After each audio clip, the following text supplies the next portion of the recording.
네, 제가 찬양을 인도하기 전에 이쪽 자리가 너무 헝하길래 오늘 또 다들 어디 가셨나 보다 하고 생각을 하고 있었는데, 찬양을 시작할 때쯤 갑자기 노란색 가운을 입고 한 분씩 이렇게 들어오시는데 마치 천사들이 들어오시는 장면 같았습니다.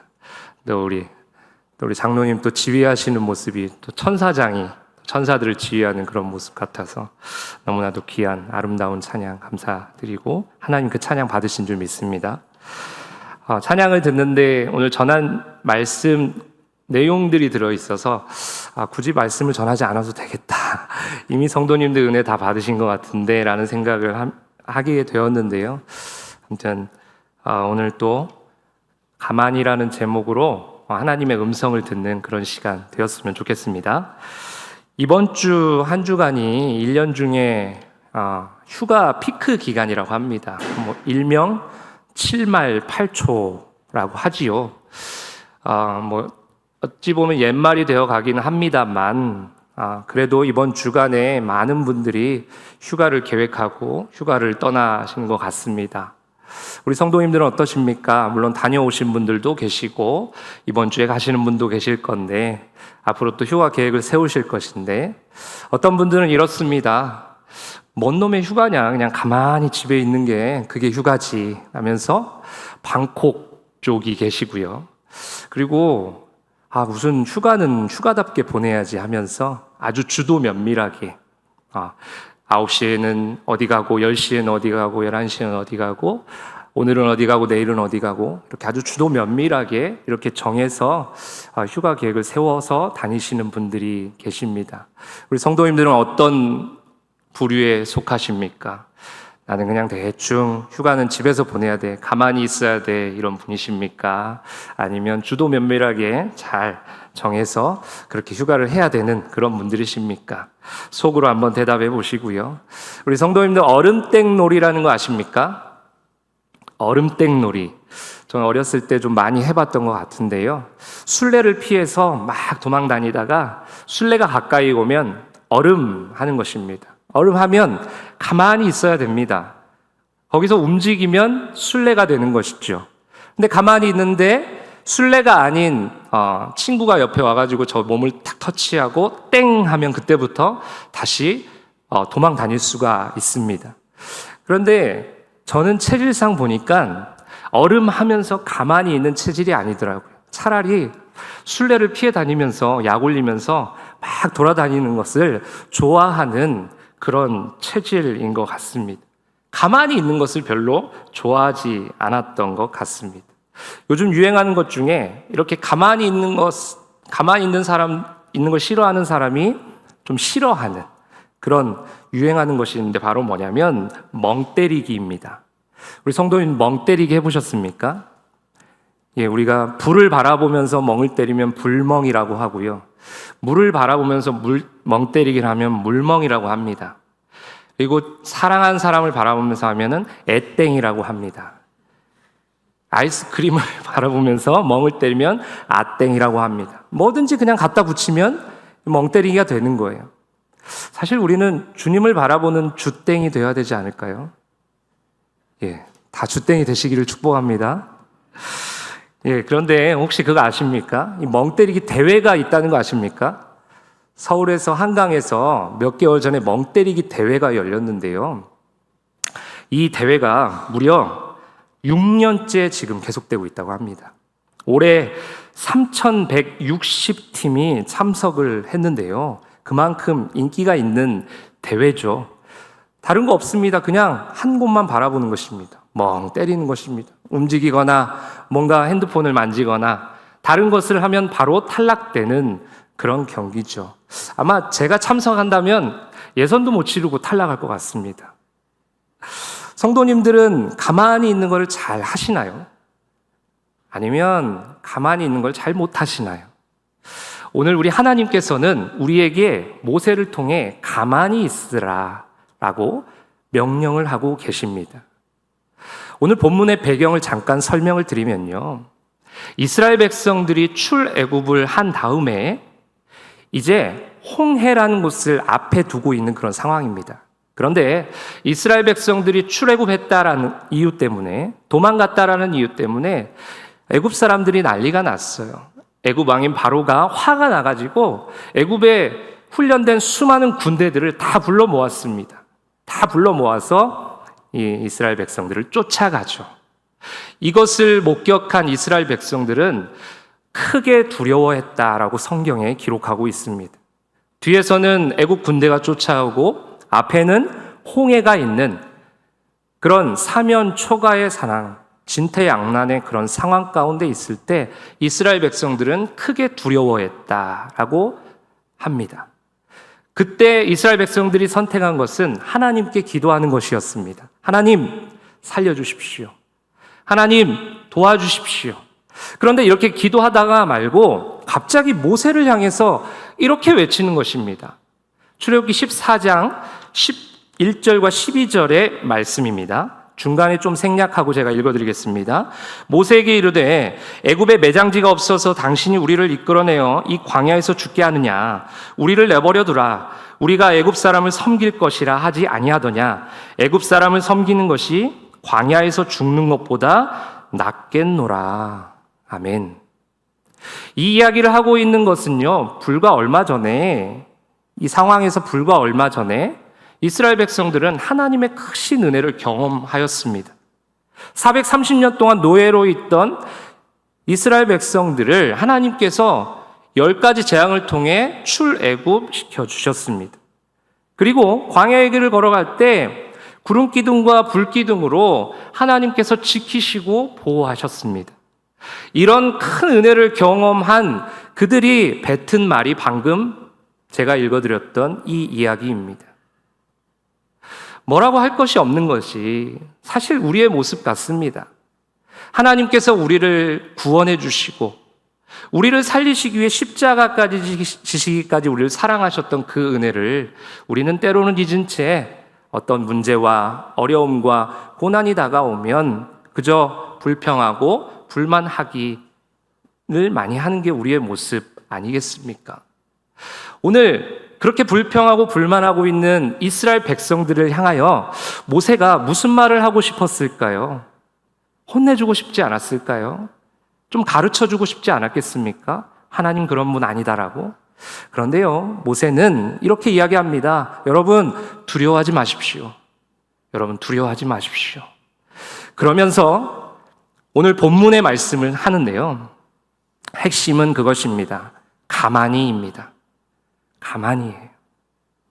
오늘 모세가 전한 이 가만히를 3가지로 살펴보기 원하는데요, 하나님께서 모세를 통해 오늘 우리에게 가만히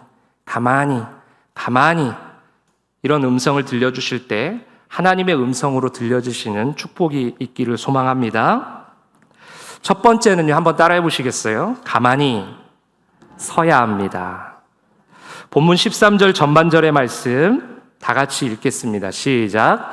모세가 백성에게 이르되 너희는 두려워하지 말고 가만히 서서. 모세는 애굽 군대와 홍해로 인해 두려워하고 있는 이스라엘 백성들을 향하여서, 그것 때문에 불평하고 불만을 이야기하고 있는 이스라엘 백성들을 향하여서 여러분 두려워하지 마십시오 라고 말하면서 첫 번째로 한 이야기가 뭐냐면 가만히 서 있으십시오. 그러면 가만히 서 있는다라는 게 어떤 의미일까요? 여기서 가만히 서 있는다라는 것은 두려워하지 말라라는 거예요. 뒤로 돌아가지 말라라는 것입니다. 주저앉지 말라라는 거예요. 포기하지 말라라는 것입니다. 도망가지 말라라는 것이죠. 그렇게 하지 말고 잘 서 있으라는 것입니다. 우리가 살다 보면 서 있는 것 자체가 은혜일 때가 참 많습니다. 서서 버티는 것 그 자체가 은혜일 때가 있다라는 것이죠. 힘들고 어려운 일이 다가올 때 두려움에 사로잡히다 보면 우리는 자꾸 주저앉으려고 합니다. 도망가려고 합니다. 피하려고 하지요. 모세는 애굽 사람을 죽인 일로 인해 도망을 칩니다. 요셉은 형 에서를 피해서 도망을 칩니다. 엘리야는 이세벨을 피해서 도망을 갑니다. 다윗은 사울을 피해 도망을 갑니다. 예수님의 제자들은 예수님께서 십자가에 죽으시자 도망을 칩니다. 우리의 신앙의 선배들도 이렇게 힘들고 어려울 때 도망이라는 것을 선택했다라는 것이죠. 그런데 우리의 신앙의 선배들은 영원히 도망하지 않았습니다. 어느 순간 그 도망이라는 것을 멈추고 잘 서는 것을 볼 수 있는데요. 공통적인 특징이 있습니다. 그것은 첫 번째는 하나님께서 그들을 찾아가셨다라는 거예요. 하나님의 오심을 경험하고 하나님을 만나는 그런 은혜를 경험했다라는 것입니다. 그리고 두 번째는 오신 하나님께서 말씀하셨을 때 그 말씀에 예, 그렇게 하겠습니다 라고 순종한 사람들입니다. 그럴 때 그들은 잘 설 수 있었던 것이죠. 자신의 힘으로 선 것이 아닙니다. 자신의 지혜와 능력으로 선 것이 아닙니다. 하나님의 말씀으로, 하나님의 은혜로 그들이 설 수 있었던 것이죠. 우리 조금 전에 찬양 부르셨던 그 제목 You raise me up 아니겠습니까? 하나님께서, 당신께서 나를 세워주셨다라는 거 아니에요. 내가 내 힘으로 서는 것이 아니라 하나님께서 나를 세워주셨다. 이런 고백을 하는 우리의 신앙의 선배들, 그들을 따라 우리도 잘 서야 하지 않겠습니까? 혹시 이 자리에 도망을 선택하신 분이 계십니까? 혹시 두려움에 사로잡혀서 주저앉거나 뒤로 후퇴하시려는 분들 계십니까? 그렇다면 오늘 가만히 있으라, 가만히 서 있으라 라는 그 하나님의 음성을 들으시고 하나님의 은혜로 잘 서 있으시기를 주님의 이름으로 축복합니다. 두 번째 가만히는 무엇이냐면 한번 따라해 보시겠어요? 가만히 봐야 합니다. 본문 13절 하반절의 말씀 같이 한번 읽겠습니다. 시작. 여호와께서 오늘 너희를 위하여 행하시는 구원을 보라. 너희가 오늘 본 애굽 사람을 영원히 다시 보지 아니하리라. 아멘. 가만히 서 있으라는 그 말 다음에 가만히 보라는 거예요. 무엇을 보라라고 이야기하고 있습니까? 구원하시는 하나님을 보라는 거예요. 여러분, 지금 이스라엘 백성들은 왜 두려워하고 있죠? 왜 걱정하고 있고, 왜 불평하고 있고, 왜 불만을 이야기하고 있습니까? 그것은 지금 자신들을 쫓아오는 애굽 사람들을 보고 있기 때문에 그렇습니다. 눈앞에 넘실넘실거리는 홍해를 바라보고 있기 때문에 그렇습니다. 그러니까 하나님은 보일 수가 없는 거예요. 하지만 모세는 달랐습니다. 애굽 사람들을 보고 홍해를 보고 있는 이스라엘 백성들과는 달리 모세는 비록 이러한 상황일지라도 반드시 구원해 주시고 살려주실 그 하나님을 보고 있었던 것입니다. 훗날 모세는 하나님께서 이스라엘 백성들에게 내가 저 가나안 땅, 젖과 꿀이 흐르는 땅으로 들여보내주겠다라는 약속의 말씀을 듣고는 정탐꾼 12명을 보냅니다. 지파별로 한 명씩 뽑아서 12명을 보내죠. 얼마 후에 보고를 합니다. 보고를 받습니다. 근데 보고가 너무나 다른 거예요. 10명의 보고와 2명의 보고가 너무 다른 거예요. 같은 곳을 보고 왔음에도 불구하고 10명의 보고와 2명의 보고가 너무 다른 것입니다. 10명은 이렇게 이야기합니다. 모세님, 거긴 안 됩니다. 우리 들어갈 수 없습니다. 우리 들어갔다가는 들어가지도 못하고 죽습니다. 너무 큰 거민들이 있어서 우리가 살 수도 없습니다. 이렇게 이야기합니다. 그리고 2명, 여호수아와 갈렙은 이렇게 이야기하죠. 네, 맞습니다. 그만큼 힘든 곳입니다. 맞지만 하나님께서 반드시 그곳에 우리를 들어가게 해주십니다. 그곳은 우리의 밥입니다. 라고 이야기하는 거예요. 여러분, 이 10명과 2명의 차이가 무엇입니까? 바로 관점의 차이죠. 똑같은 곳을 봤음에도 하나님을 보느냐, 하나님을 보지 못하느냐, 그 차이입니다. 사랑하는 우리 동인교회 성도님들, 우리에게 어려움이 있고 아픔이 있을 때 우리 환경을 바라보면 하나님은 보일 수가 없습니다. 우리가 바라봐야 할 곳은 그 모든 환경을 초월하시고 우리를 구원해 주시고 살려주실, 회복시켜 주실 그 하나님을 바라봐야 하는 줄 믿습니다. 그러면 하나님께서 구원을 베풀어 주시고 오늘 주신 말씀처럼 너희들이 애굽 사람들을 바라보면 계속 그렇게 고난을 당할 것이지만 하나님을 바라볼 때, 구원하신 하나님을 바라볼 때 그 애굽 사람을 다시는 보지 않도록 해주시겠다는 말씀처럼 우리의 삶 가운데 모든 어려움과 문제들을 해결해 주실 줄 믿습니다. 마지막 세 번째, 가만히입니다. 한번 같이 따라해 보시겠어요? 가만히 있어야 합니다. 본문 14절의 말씀인데요, 우리 같이 한번 읽겠습니다. 시작. 여호와께서 너희를 위하여 싸우시리니 너희는 가만히 있을지니라. 아멘. 여기서 가만히 있으라는 것은요, 수동적인 의미가 아닙니다. 그냥 뒷짐지고 그냥 팔짱 끼면서 그냥 아무 생각도 아니하면서 멍 때리는 그런 것이 아닙니다. 오히려 더 적극적인 자세입니다. 그러면 무엇에 적극적이어야 하냐? 한번 따라해 보시겠어요? 침묵. 가만히 있으라는 것은 침묵을 적극적으로 하라는 이야기입니다. 오늘 이스라엘 백성들은 자신들이 처한 상황 때문에 불평하고 불만을 막 여기저기서 이야기하는 거예요. 모세를 향해서 했지만 실은 누구를 향한 것입니까? 하나님을 향한 불평이고 하나님을 향한 불만이었다라는 것이죠. 그거 하지 말라라는 거예요. 이제 그거 그만하고 침묵하라는 거예요. 더 적극적으로 침묵하라는. 그러면 누가 일하시겠다고요? 하나님께서 일하시겠다고. 여기서 침묵한다라는 것은요, 이런 의미가 있습니다. 하나님께 다 맡겨드리는 의미가 있습니다. 하나님께 다 맡겨드립니다. 불평하지 않고 원망하지 않고 하나님께 다 맡겨드립니다. 이런 의미가 있는 것이죠. 또한 하나님께 맡겨드린다는 것은 하나님께 기도한다라는 것입니다. 그래서 우리가 어려움이 닥쳐오고 아픔이 있을 때 우리가 선택해야 될 것은 하나님을 찾는 것이고 하나님께 기도해야 하는 것이죠. 제가 참 좋아하는 글귀가 있습니다. 예배 때, 설교할 때 한 번씩 이렇게 이야기하는데요. 우리 중등부 예배 때도 한번 나눈 적이 있습니다. 허드슨 테일러가 한 말인데요. When we work, 우리가 일하면 we work, 우리가 일하지만 when we pray, 우리가 기도하면 God works, 하나님께서 일하신다. 여러분 믿으십니까? 우리가 일하면 그냥 우리가 일하는 만큼만 이루어지는 거예요. 하지만 우리가 기도하면 우리의 능력을 초월하신 하나님께서 일하시기 때문에 더 큰 것들, 더 아름다운 것들을 이룰 수 있다라는 것이죠. 전지전능하신 하나님께서 일하시도록 우리는 가만히 있어야 합니다. 오늘 이스라엘 백성들은 하나님의 은혜와 사랑을 망각한 채 모세를 향하여서 원망하고 불평하고 그런 불만들을 이야기합니다.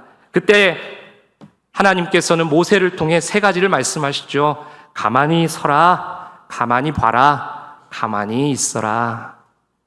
이렇게 가만히 서고 보고 있는 것을 선택한 이스라엘 백성들에게 하나님께서 놀라운 은혜를 베풀어 주십니다. 홍해를 마른 땅처럼 걸어가게 하신 것입니다. 그리고 쫓아오는 두려움의 대상이 되었던 그 애굽 사람들을 주신 말씀처럼 다시는 보지 못하도록 하십니다. 가만히 서고 보고 있을 때 하나님께서 일하신 것이죠. 하나님께서 역사하신 것입니다. 하나님께서 모든 두려움을 떠나가게 하신 것입니다. 신앙은 가만히 서는 것이고 가만히 보는 것이고 가만히 있는 것입니다. 이것을 한마디로 말하면 한번 따라해 보시겠어요? 힘을 빼는 것입니다.